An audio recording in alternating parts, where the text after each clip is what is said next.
Bueno, hola a todas y a todos que están aquí hoy. Gracias por venir, por acompañarnos en esta inauguración del cuarto Festival de Cine Instar. Mi nombre es José Luis Aparicio, soy un cineasta cubano y el director artístico del festival. Y bueno, hoy presentaremos a Dean Luis Reyes, que nos dará una conferencia de apertura sobre algunas de las películas, sobre la curaduría en general que presenta este año el festival, sobre todo la selección de películas cubanas. Queremos agradecer primero al CCCB por el espacio, por la gentileza y la generosidad de dejarnos hacer esta apertura aquí hoy. Estamos muy felices y muy honrados de poder iniciar nuestras actividades en general del festival y, bueno, específicamente de Barcelona, que seguimos mañana, desde mañana hasta el viernes en Sumsex Cine Cooperativa con una sesión diaria del festival, sobre todo cine cubano independiente, pero también películas de otras regiones del mundo, sobre todo, bueno, del sur global. Les voy a contar un poco brevemente sobre el festival para quienes no conozcan este evento, que es aún muy joven. El festival es un evento anual que organiza el Instituto de Activismo Hannah Arendt, un colectivo fundado y dirigido por la artista cubana Tania Bruguera. Se trata de una muestra cinematográfica que apoya la producción independiente a escala internacional, especialmente la de aquellos países donde se encuentran amenazadas las libertades de expresión y de creación. Desde el festival nos interesa privilegiar aquellas obras audiovisuales que tienen arriesgadas propuestas estéticas y temáticas, así como piezas híbridas que exploran nuevos caminos en la realización. Nuestro primer festival tuvo lugar en La Habana en 2019, en diciembre también, y tuvo la curaduría de la actriz y escritora Lynn Cruz. Luego vino la pandemia, tuvimos una segunda edición online en 2021, y el año pasado estuvimos en la Documenta 15 de Kassel con una retrospectiva de cine cubano alternativo, Tierra sin Imágenes, que de alguna forma recoge, ¿no?, el corpus del cine independiente cubano de las últimas 7 décadas.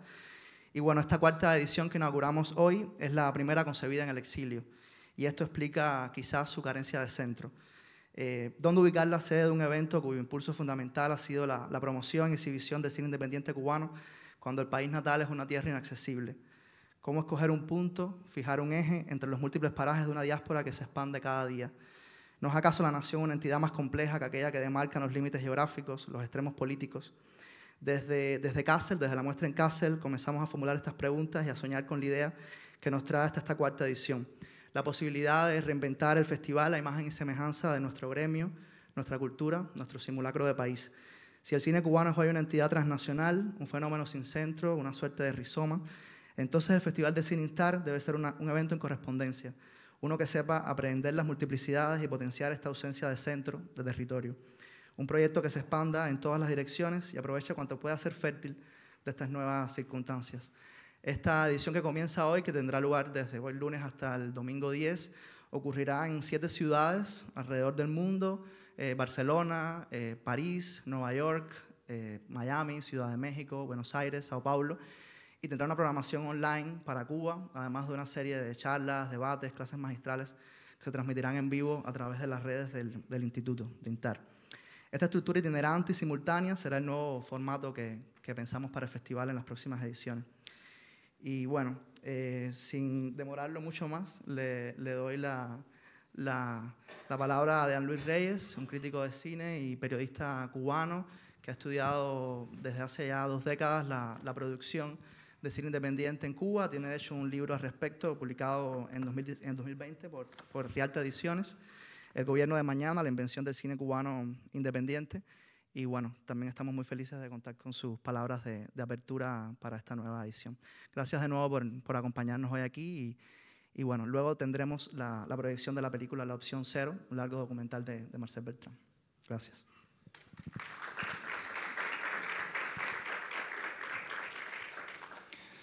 Gracias, y gracias a todos por venir y al Centro Cultural, al Centro de Cultura Contemporánea de Barcelona por abrirnos las puertas.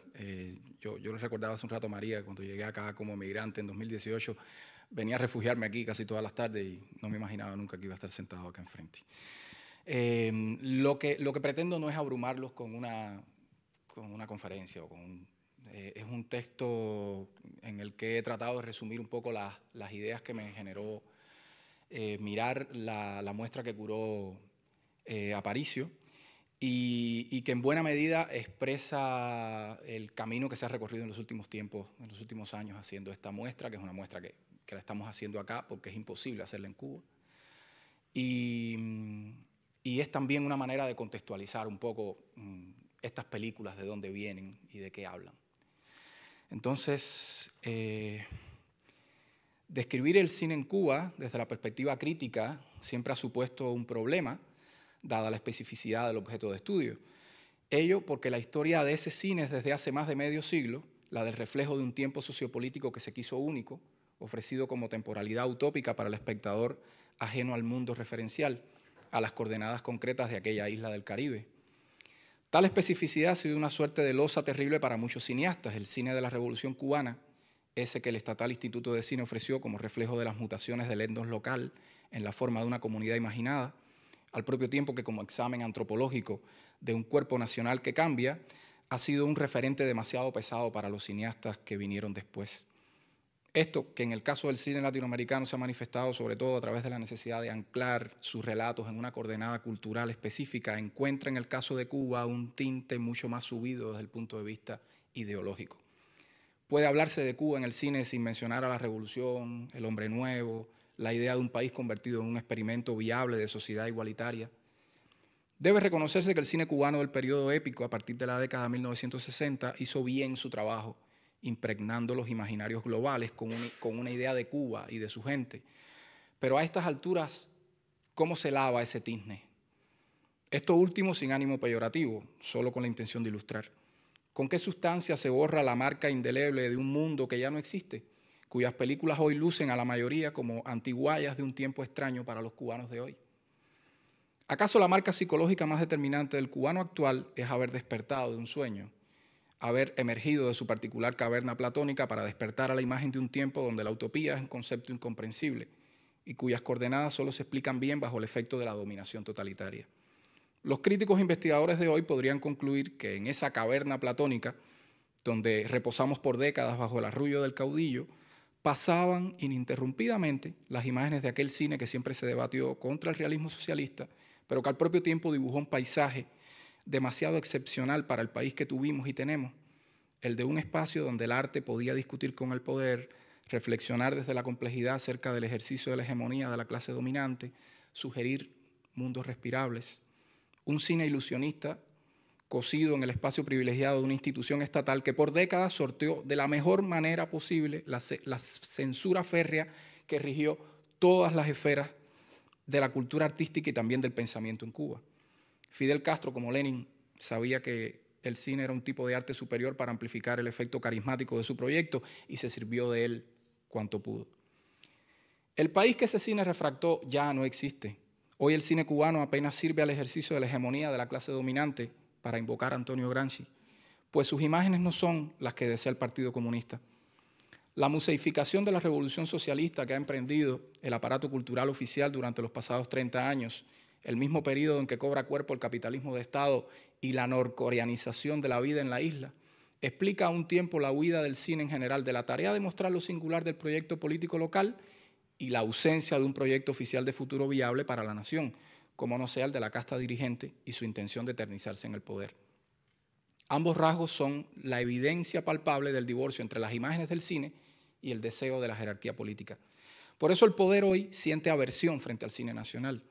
En las últimas 2 décadas, Fidel Castro solo celebró públicamente una película sobre la intervención de las tropas cubanas en la guerra de Angola y Miguel Díaz-Canel dedicó breves tweets a El Mayor e Inocencia, 2 de las películas históricas de encargo estatal más significativas de los últimos años.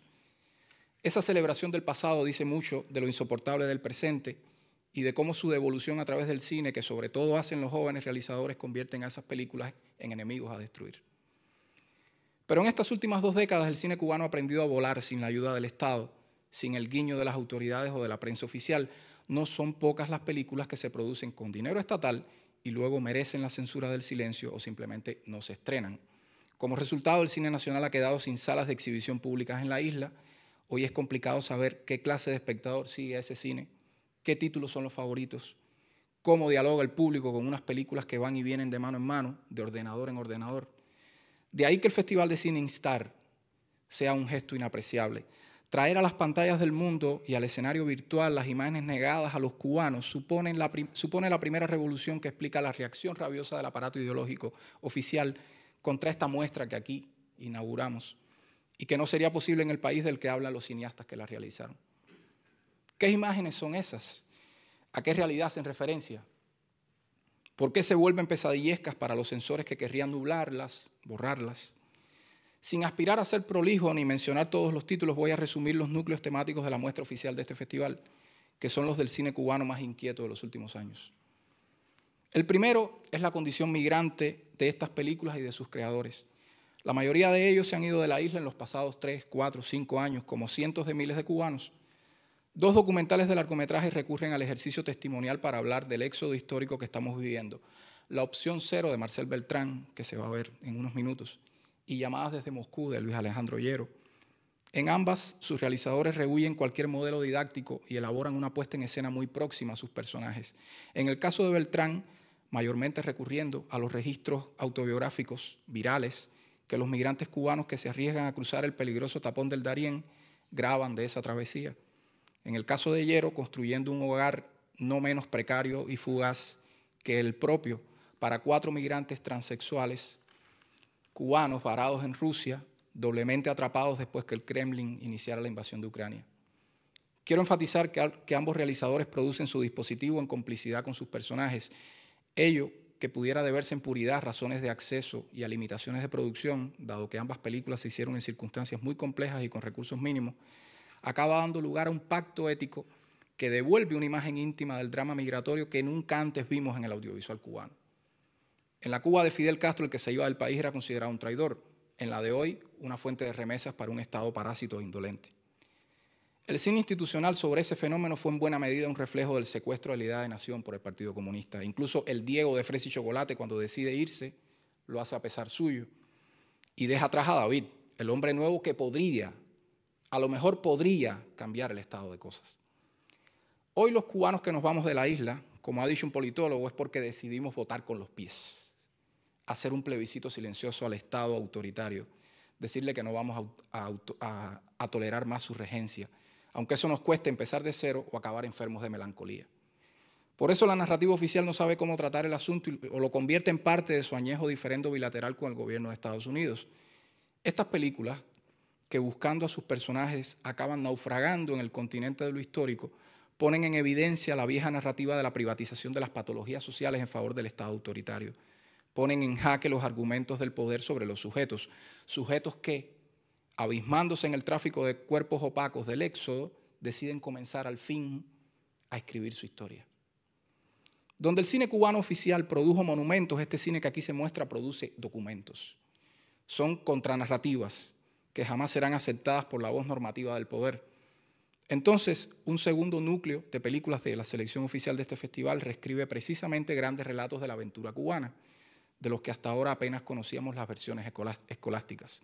Por ejemplo, Veritas, de Eliezer Jiménez Almeida, se atreve a preguntar a los cubanos de Florida que participaron en la invasión de Bahía de Cochinos, ¿qué es para ellos la patria? ¿Cómo evocan esa experiencia de juventud? ¿A nombre de qué ideal se jugaron la vida? Y descubre que esos sujetos, a quienes conocimos los cubanos únicamente bajo el calificativo de mercenarios y punto, tenían una idea de país diferente a la realidad que hemos vivido los cubanos en los últimos 60 años. Esas preguntas que el cine cubano nunca hizo hasta ahora han sido suficiente argumento para elevar la desaprobación oficial. La historia para el Partido Comunista de Cuba tiene una única lectura posible y no hay en ella lugar para los sujetos de Veritas. Este año, por ejemplo, cientos de cubanos de la isla fueron reclutados desde Rusia para sumarse al esfuerzo de guerra de Moscú contra Ucrania. Nadie quiere llamarles mercenarios. Pero hoy se juegan la vida en las trincheras del Donbass por una causa criminal a cambio de $2.000 mensuales y la promesa de poder convertirse en emigrantes legales. Tampoco hay lectura posible fuera de la violencia simbólica y real del Estado para las decenas de miles de cubanos que se lanzaron a las calles a pedir libertad el 11 de julio de 2021. A esa revolución ciudadana impensable para los nacidos en la isla de la libertad, miren qué paradoja, se aproximan Mujeres que sueñan un país, de Fernando Fraguela, otra de las películas en esta muestra. Este es un cortometraje que muestra cómo se originó el cambio silencioso que vive la Cuba de hoy, cuáles son los atributos que definen al nuevo tipo de sujeto rebelde que está cambiando el país desde abajo y desde adentro. Los tres personajes de ese filme, tres mujeres con algún grado de protagonismo en los acontecimientos en cascada que antecedieron y explican el estallido social, son a su modo modelos de ciudadanía que no creíamos posibles en una isla condenada a la melancolía de la revolución. Esa melancolía que también se explica en Los Puros, de Carla Valdés León, otra de las películas en la muestra. Aquí la autobiografía sirve para permitir un acceso irrestricto al dispositivo de la memoria. Los padres de la realizadora y sus compañeros de juventud, profesionales que se fueron en la década de 1980 a estudiar a la antigua Unión Soviética para regresar y aportar al progreso de su país. Sin embargo, tras la caída del telón de acero, lo que sobrevino fue una crisis que aniquiló la idea del socialismo benefactor y la puesta en práctica del capitalismo de compinches que vemos hoy intentar florecer en Cuba. Vale subrayar que el fantasma que recorre hasta este punto la muestra de cine que aquí se inaugura es la historia en mayúsculas, ya se habrán dado cuenta. Tanto en las piezas más expositivas como en las introspectivas asistimos al velatorio del cadáver de aquella utopía que dije al inicio. Por ello sorprende, al cabo de semejante recorrido, tropezarse con Camino de Lava de Gretel Marín, otra de las películas que está en la muestra, para mí la pieza más inquietante de este conjunto. Su relato se detiene en Afibola y Olorum, una madre y su hijo de 8 años respectivamente. Afibola es una poeta afrofeminista que vive en La Habana del presente, tiene una relación con otra mujer y ambas dan forma a una familia para ese niño. A primera vista se trata de una película sobre un universo racial y subjetivo no hegemónico que invitaría a pensar que estamos ante un ejercicio de acción afirmativa, de visibilización. Pero no, porque si se mira detenidamente, Camino de Lava trata acerca de una madre que siente ansiedad por el futuro del hijo a su cuidado. Los diálogos entre Afibola y Olorum son peculiares porque ella le explica sin extremismos su diferencia, su identidad, el significado del color de su piel y de su tipo de pelo, así como su desventaja dentro de un país como Cuba, cuyo carácter mestizo no evita que el racismo se haya invisibilizado y naturalizado. Un país además autoritario y patriarcal. Afibola además ha comprado una casa a la que apoda La Tremenda Poderosa y pese a la crisis del país, sueña con algún día repararla para que contenga el universo que está creando para su hijo. No es un dato menor que Camino de Lava fue rodada a través de la pandemia, en medio de la crisis migratoria, la represión violenta de la revuelta pacífica, el divorcio del Estado de sus obligaciones para con los pobres del mundo que dice defender. Pero, ¿por qué Afibola insiste en reparar una casa en ruinas que ni siquiera tiene techo? ¿Por qué se esfuerza en hacer nacer la conciencia de ser en el mundo de su hijo, que es el principio de toda ciudadanía? ¿No era que la mayoría de las familias cubanas preparan a sus hijos para que emigren y no tengan que enfrentarse a las privaciones que ellos han vivido? Camino de Lava estará mostrando que hay una ciudadanía en potencia que algún día podría ocupar el recinto restañado de esa nación que nos fuera arrebatada a los cubanos. No creo que exista tesis más revolucionaria dentro de este cine malquerido por el poder. Un cine que invoca nuevamente la utopía, que muestra con belleza y con pesadumbre lo que podremos llegar a ser en el futuro cuando desatemos el poder que hemos aprendido a ejercer en estos años de diáspora y desilusión. Y ahora quiero recordar que al final de Memorias del Subdesarrollo, el largometraje de 2010 de Miguel Coyula, hay una película muy importante para esta generación de realizadores, su protagonista, Sergio, un emigrante cubano que ha cruzado todas las estaciones del desencanto, se encuentra con un ensayo de colonia marciana en el desierto rojo de Utah, en Estados Unidos. El astrofísico que allí lo recibe, enfundado en su escafandra, le explica las enormes posibilidades que supone para la humanidad un nuevo comienzo, otra oportunidad en una tierra incógnita más allá de nuestro planeta. Sergio en ese momento acaba aceptando que, por muchos desengaños que acumulemos, la humanidad está condenada al sueño y admite que no hay fantasma tan persistente como el de la utopía del mañana luminoso. Gracias.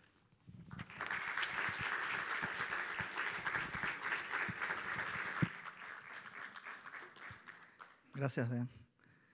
Entonces, bueno, queremos propiciar también un diálogo con ustedes que están acá. Si quieren comentar algo o preguntar algo a Dean o a mí antes de la proyección de la película. Sí.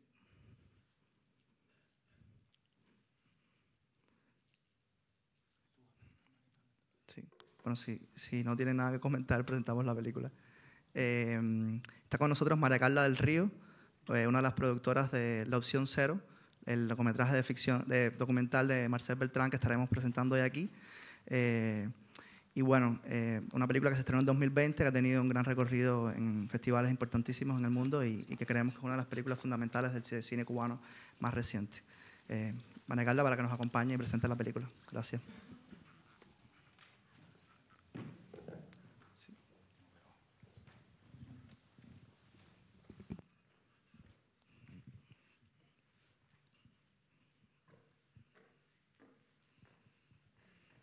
Gracias.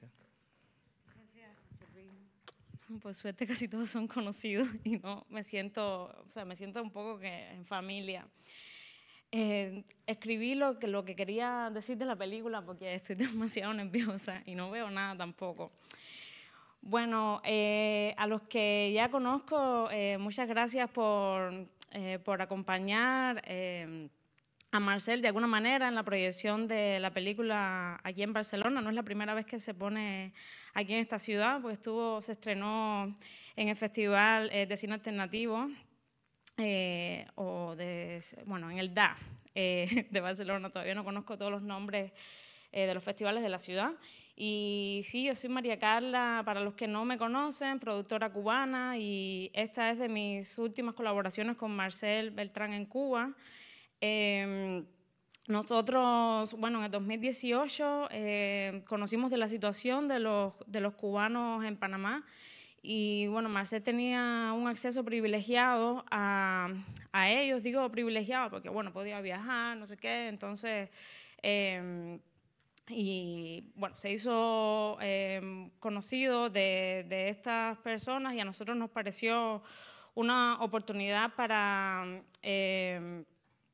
mostrar esta faceta de las migraciones en Cuba, que, como decía Jean-Louis, es una narrativa de la historia contemporánea cubana que no aparece en el cine, por lo menos que se ve en la isla, por lo tanto es bastante desconocido para los cubanos, a no ser que hayan pasado por esa experiencia o se la hayan contado. Entonces, nosotros vimos en eso una oportunidad de mostrar la travesía que hacen muchos de los cubanos y por la incertidumbre por la que pasan para poder alcanzar sus sueños o un futuro mejor. Entonces, bueno, nada, lo único que me queda es desearles una buena proyección. Esta es una película exiliada también, porque cuando la hicimos o empezamos a producirla, fue al margen de todo el sistema oficial que hay para hacer películas en Cuba. Fue bastante independiente y, bueno, es una película que no se ha proyectado en Cuba todavía ni se proyectará hasta nuevo aviso. Así que, de alguna manera, los que están aquí no la han todavía visionado, pues son de alguna manera privilegiados y realmente nos da mucha pena que no se pueda poner allá, pero bueno, también estamos protegiendo a muchos de los personajes y también realizadores de la película, así que nada, muchas gracias. Y para los cubanos, bueno, es también una oportunidad de empatizar con todas esas personas que desde un punto de vista cometen una locura abandonando su país de la manera en que lo hacen, pero bueno, tienen sus motivos y en esta película creo que todos empatizamos con ellos y con sus ideas y con sus sueños. Y para los que no son cubanos, que no conocen Cuba y que están presentes hoy en la proyección, pues también es una manera de empatizar con esos cubanos que viven en un país que ya no es una referencia de izquierda ni de progreso, como se piensa todavía. Así que nada, de nuevo, muchas gracias y que tengan buena proyección. Gracias.